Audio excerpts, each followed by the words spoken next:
Kolkata rape कांड के 17 दिन बीत चुके हैं। इन 17 दिनों की जांच कई दौर से गुजर चुकी है। आरोपी संजय रॉय सहित 7 लोगों का पॉलीग्राफी टेस्ट हो चुका है। इनमें सबसे अहम है संजय रॉय और घटना से पहले तक उनके साथ रहा वॉलंटियर सौरभ। सूत्रों के मुताबिक सौरभ ने पॉलीग्राफी टेस्ट में माना कि संजय रॉय शराब पीने के बाद देर रात अस्पताल गया था। उधर आरजीकर अस्पताल के पूर्व प्रिंसिपल संदीप घोष के खिलाफ सीबीआई का शिकंजा कस रहा है। लगातार पूछताछ और पॉलीग्राफ टेस्ट के बाद उनके खिलाफ भ्रष्टाचार के मामले में एफआईआर दर्ज हो चुकी है। संदीप घोष को आज फिर सीबीआई दफ्तर बुलाया गया है। कोलकाता रेप मामले में संदीप घोष सीबीआई दफ्तर पहुंच चुके हैं। कल उनके घर पर छानबीन की गई थी। सीबीआई का कहना है कि कुछ अहम और ठोस सबूत मिले हैं।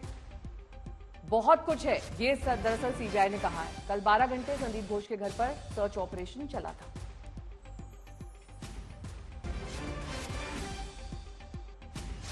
घोष समेत 14 लोगों के घर और दफ्तर पर सीबीआई जांच कर चुकी है। वहां सर्च ऑपरेशन हो चुका है। आज फिर संदीप घोष सीबीआई के दफ्तर पहुंचे।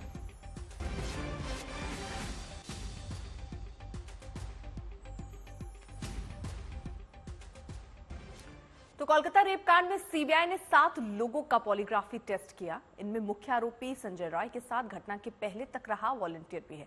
सीबीआई ने संदीप घोष और 4 डॉक्टरों का भी पॉलीग्राफ टेस्ट किया जो पीड़िता के साथ थे। आरोपी संजय रॉय का पॉलीग्राफ टेस्ट जेल में ही हुआ। संजय रॉय के पॉलीग्राफी टेस्ट से वारदात से जुड़े अहम सुराग मिलने की उम्मीद है।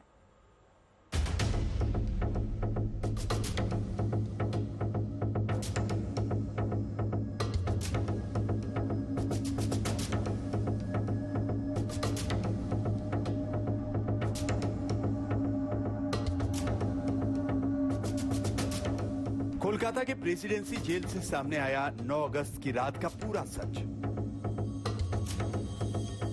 सीबीआई के पॉलीग्राफ टेस्ट में आरोपी संजय राय ने सुनाई पूरी कहानी।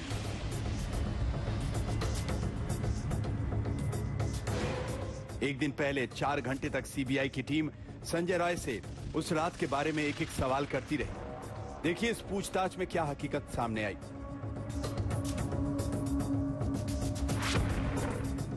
संजय राय अपने दोस्त सौरभ के साथ आरजीकर अस्पताल आया था। सौरभ का भाई इसी अस्पताल में भर्ती था। संजय राय और सौरभ ने अस्पताल से निकलकर शराब पी थी। शराब पीने के बाद दोनों ने रेड लाइट एरिया जाने का प्लान बनाया। दोनों पहले सोनागाछी जाते हैं, फिर चेतला रेड लाइट एरिया में जाते हैं। चेतला इलाके में दोनों ने बियर पी। यहाँ संजय राय अपनी गर्लफ्रेंड से वीडियो कॉल पर बात करता है। पूछताछ में संजय राय ने बताया कि करीब 3 बजे दोनों बाइक से फिर अस्पताल लौटे। सौरभ यहां से घर लौट गया और संजय राय अस्पताल में दाखिल हो गया। संजय राय पहले ट्रॉमा सेंटर के ऑपरेशन थिएटर में गया। चौथी मंजिल से संजय राय तीसरी मंजिल पर आया। यहां वो सेमिनार हॉल के पास कॉरिडोर में जाता है, जिसकी सीसीटीवी तस्वीरें भी सामने आई हैं। उसके गले में ब्लूटूथ भी दिख रहा है। संजय राय ने सेमिनार हॉल में सो रही डॉक्टर का मुंह और गला दबा दिया, जिससे वो बेहोश हो गई। दरिंदगी के बाद जब वो बाहर निकला तो उसका ब्लूटूथ वहीं छूट गया। संजय राय अस्पताल से निकलकर कोलकाता पुलिस के 4th बटालियन में काम कर रहे अनुपम दत्ता के घर गया और वहीं सो गया।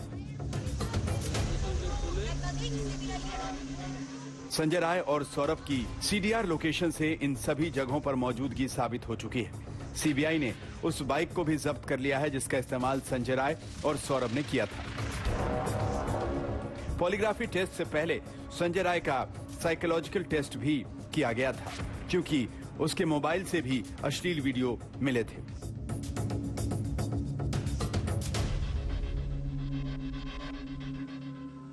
संजय राय को घटना के अगले ही दिन 10 अगस्त को गिरफ्तार कर लिया गया। पॉलीग्राफी टेस्ट के दौरान सीबीआई ने इन सभी सबूतों के साथ संजय राय से सवाल पूछे। अब इस केस की अगली सुनवाई 5 सितंबर को होनी है। दिल्ली से अरविंद ओझा के साथ राजेश साहा, कोलकाता, आज तक।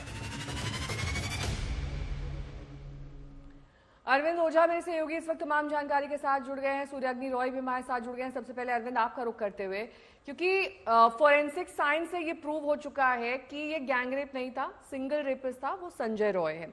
अब उसका पॉलीग्राफ टेस्ट करके क्या हासिल हुआ है, किस तरीके से इस मामले में लीड मिली है, क्या कुछ नए खुलासे हुए हैं, क्योंकि वैसे भी ये कोर्ट में परमिसिबल नहीं है, तो इसका लब्बो लुआब क्या है अब पॉलीग्राफ टेस्ट का? देखिए नेहा, पॉलीग्राफी टेस्ट यानी लाई डिटेक्टर टेस्ट इसलिए कराया जाता है कि अगर क्राइम सीन पर या किसी एजेंसी को ये शक होता है कि कोई व्यक्ति झूठ बोल रहा है या पूरा सच नहीं बोल रहा है, इस वजह से ये टेस्ट कराया जा रहा है।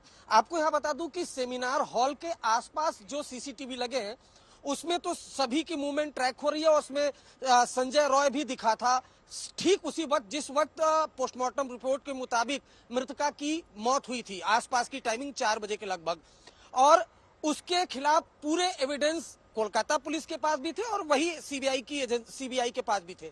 लेकिन चूंकि सेमिनार हॉल के ठीक सामने सीसीटीवी नहीं था, इस वजह से कुछ डाउट है। उस डाउट को पूरी तरह से क्लियर करने के लिए, पुख्ता करने के लिए ही ये पॉलीग्राफ टेस्ट कराया गया है सभी अक्यूज का, जिसमें प्रिंसिपल है और उसके अलावा 4 डॉक्टर हैं। सौरभ है जो सबसे आखिरी वक्त वारदात के दिन संजय रॉय के साथ था, लेकिन एविडेंस लगभग जो संजय रॉय है उसके खिलाफ जाते हुए दिखाई दे रहे हैं और स्टैब्लिश्ड है कि वो इस क्राइम में शामिल है, जो हमारे सूत्रों ने हमें बताया है। मेडिकल रिपोर्ट से भी पुष्टि होती है, सीडीआर लोकेशन से भी पुष्टि होती है। उस रात 8 और 9 अगस्त की रात को वो कहां गया। 2 बार वो हॉस्पिटल आता है, एक बार अपने दोस्त के साथ 11 बजे के लगभग, उसके बाद जब वारदात को अंजाम देना होता है तब वो आता है।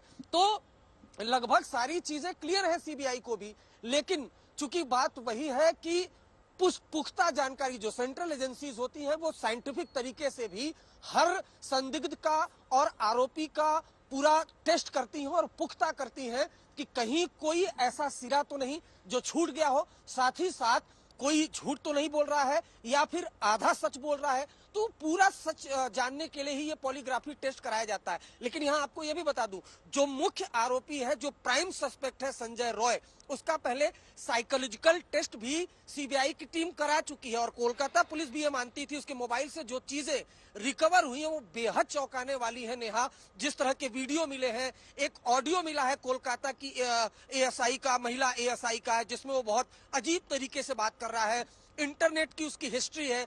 उसके अलावा ऐसी बहुत सी साइकी है जो संजय राय की जानने की कोशिश सीबीआई ने की, लेकिन चूंकि क्राइम सीन के आसपास कम से कम जो 4 डॉक्टर थे ऑफ एंड ऑन वो वहां पर दिखे हैं और सेमिनार हॉल के ठीक सामने कोई सीसीटीवी नहीं है, इस वजह से अपने डाउट को सीबीआई की टीम क्लियर कराना चाहती है, नंबर 1। नंबर 2, हर चीज को पुख्ता कर लेना चाहती है। अदरवाइज साइंटिफिक तरीके से या टेक्निकल तरीके से ऐसे काफी एविडेंस है सीबीआई के पास, जिससे ये कम से कम जरूर पुष्टि होती है कि संजय रॉय इस वारदात में शामिल है। नेहा, ठीक है, आप नजर बनाए रखिए। वहीं कोलकाता रेप कांड की जांच आरजीकर अस्पताल के दायरे से बढ़कर इसके पूर्व प्रिंसिपल के घर तक जा पहुंची है।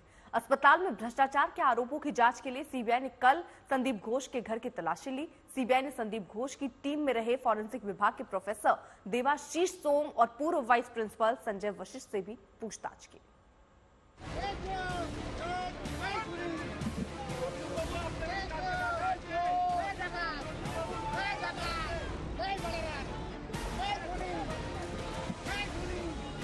कोलकाता रेप कांड को लेकर ये लोगों का गुस्सा है जो अस्पताल के पूर्व प्रिंसिपल संदीप घोष को देखते ही फूट पड़े। तस्वीरें कोलकाता के बेला घाट की, जहां संदीप घोष के बालाजी निवास में सीबीआई की टीम तलाशी के लिए आई थी। करीब 12 घंटे की पूछताछ और तलाशी के बाद सीबीआई की टीम जब बाहर निकली तो घर के गेट पर संदीप घोष भी नजर आए। संदीप घोष को देखते ही बाहर जुटी भीड़ चोर और खूनी कहकर चिल्लाने लगी।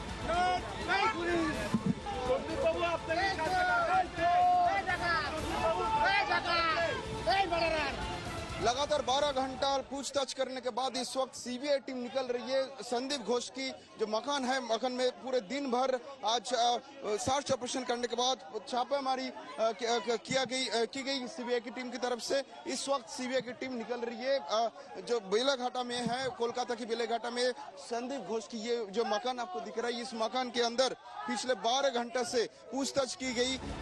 आरजी कर अस्पताल में वित्तीय अनियमितताओं का मामला कोर्ट के आदेश के बाद एसआईटी ने सीबीआई को सौंप दिया था। इसके बाद सीबीआई तुरंत एक्शन में आई। सीबीआई की टीम रविवार सुबह 6:30 बजे ही संदीप घोष के घर पहुंच गई, लेकिन उसे 1.5 घंटे तक इंतजार करना पड़ा। 1.5 घंटे बाद दरवाजा खुला तो तलाशी का दौर देर शाम तक चलता रहा। कोलकाता रेप कांड के बाद से ही संदीप घोष पर लगातार सीबीआई का शिकंजा है। संदीप घोष से लगातार 10 दिन से 100 घंटे की पूछताछ हो चुकी है। इस मामले में संदीप घोष का पॉलीग्राफ टेस्ट भी किया गया। अब वित्तीय गड़बड़ी के मामले में संदीप घोष के खिलाफ एफआईआर दर्ज हुई है। 12 दिन से चल रही जांच और कल 12 घंटे की तलाशी के बाद सीबीआई की टीम ने यह संकेत दिया है कि केस में बहुत कुछ मिला है। बहुत कुछ है, बस इतना प्लीज प्लीज प्लीज प्लीज। वित्तीय गड़बड़ी के मामले में सीबीआई की तरफ से एफआईआर दर्ज की गई है। उसमें संदीप घोष के अलावा मां तारा ट्रेडर्स, ईशान कैफे और खामा लोहा का नाम है। ये नाम अस्पताल में मेडिकल सप्लाई करने वाले लोगों से जुड़े हैं। सीबीआई की टीम ने संदीप घोष के अलावा उनकी टीम में रहे पूर्व वाइस प्रिंसिपल संजय वशिष्ठ और फोरेंसिक विभाग के प्रोफेसर देवाशीष सोम से भी पूछताछ की। ये दोनों संदीप घोष के करीबी माने जाते हैं। कुल मिलाकर सीबीआई जांच का दायरा अब रेप केस से आगे अस्पताल में हुए भ्रष्टाचार की तरफ फैल गया है। संदीप घोष दोनों ही मामलों में केंद्र में है। अब सीबीआई की तरफ से इस मामले में बहुत कुछ मिलने का संकेत आ चुका है। सवाल यही है कि क्या कोलकाता रेप कांड के तार अस्पताल के भ्रष्टाचार मामले से भी जुड़े हैं। श्रेया के साथ राजेश साहा, कोलकाता, आज तक। सूर्यअग्नि रॉय मेरे सहयोगी जुड़ गए हैं तमाम जानकारी के साथ। सूर्यअग्नि, मामले की जांच पूर्व प्रिंसिपल के खिलाफ इस रेप और हत्या के मामले से जुड़ी हुई थी। अब ये फोकस शिफ्ट होता हुआ, डाइवर्ट होता हुआ, ये भ्रष्टाचार पर आ टिका है। उनके घर और दफ्तर की जांच की जा रही है, उनके सहयोगियों से पूछताछ की जा रही है। किस तरह की डीले टैक्टिक्स है? आप जो मुख्य मामला है उस पर एक बयान दीजिए, और सीबीआई ने अभी तक ये किया नहीं है।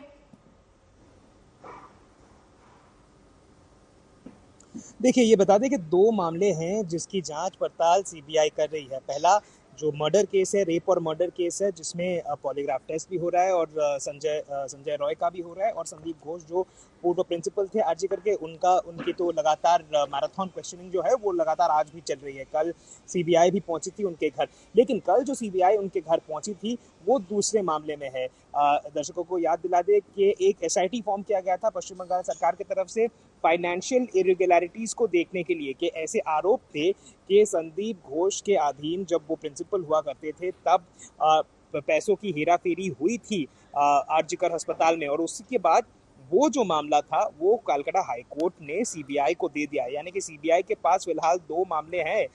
दूसरे वाले मामले की एफआईआर कॉपी है हमारे पास, जिसमें सिर्फ मात्र संदीप घोष का ही नाम नहीं है, बल्कि उसके साथ अगर दिखा पाए यहाँ पे और 4 एंटिटीज हैं इसमें, जिसमें नाम लिखा है, जैसे हमने बताया कि एमएस मां तारा ट्रेडर्स और एमएस ईशान कैफे और एमएस खामा लोहिया।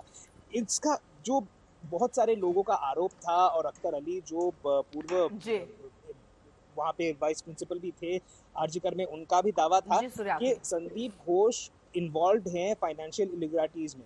तो यही इन्हीं दावों को और इसी केस को फिलहाल सीबीआई ही जांच पड़ताल कर रही है। ठीक है, आप नजर बनाए रखिए, आगे भी आपसे अपडेट लेंगे। इस बीच केंद्रीय मंत्री सुकांता मजूमदार ने बड़ा बयान दिया। सुकांता मजूमदार ने कहा कि सीबीआई को मुख्यमंत्री ममता बनर्जी के फोन की जांच करनी चाहिए। ट्रेनी डॉक्टर की हत्या को आत्महत्या बताने की कोशिश की गई। ममता बनर्जी के फोन से पूरी साजिश का खुलासा हो सकता है।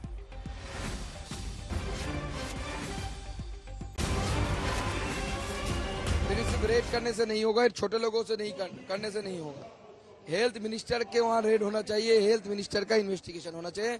ममता बनर्जी का फोन लेके उसका इंक्वायरी होनी चाहिए, क्योंकि जो स्टिंग ऑपरेशन आया है हाल ही में, वो स्टिंग ऑपरेशन दर्शाता है कि इस घटना को आत्महत्या दिखाने की साजिश हो रही थी और इस आत्महत्या दिखाने की साजिश को लेकर पूरा तृणमूल इसमें जुटा हुआ था। जो मीटिंग में बैठे थे लोग, वहां से क्या मुख्यमंत्री के पास फोन गया था, क्या हेल्थ मिनिस्टर के पास फोन किया था, क्या पूरी चीज की इंक्वायरी होनी चाहिए, तहकीकात होनी चाहिए और सबको अरेस्ट करना चाहिए।